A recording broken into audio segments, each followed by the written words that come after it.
Hi everyone, today I will be teaching you how to create an online account for your TESDA Online Portal. First ninyong buhaton is open your Google Chrome and then search TESDA Online Portal.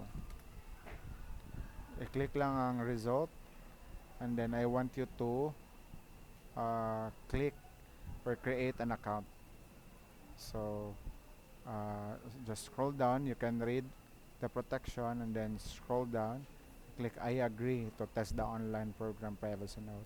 Then just fill in some informations here.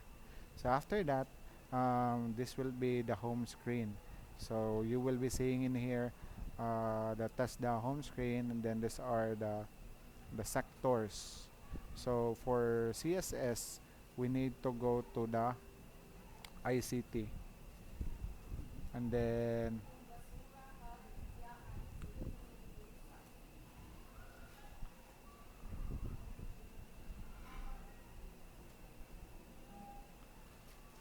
we will go to electrical and electronics and then look for computer system servicing in situ. You click on that, and then here nakastart. I was able to start it here, but click on introduction to CSS here. So the goal is that we will be going through everything here. This is module 1, 2, 3, and 4, and 5.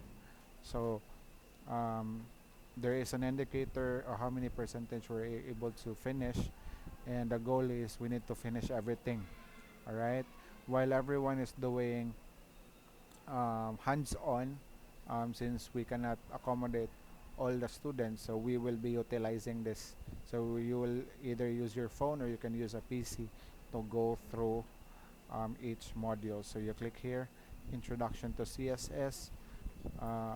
You click on this and then you play a video, right? Good day. Welcome to Right. TESDA. Then of course you have to finish that. There's pre-test you have to answer.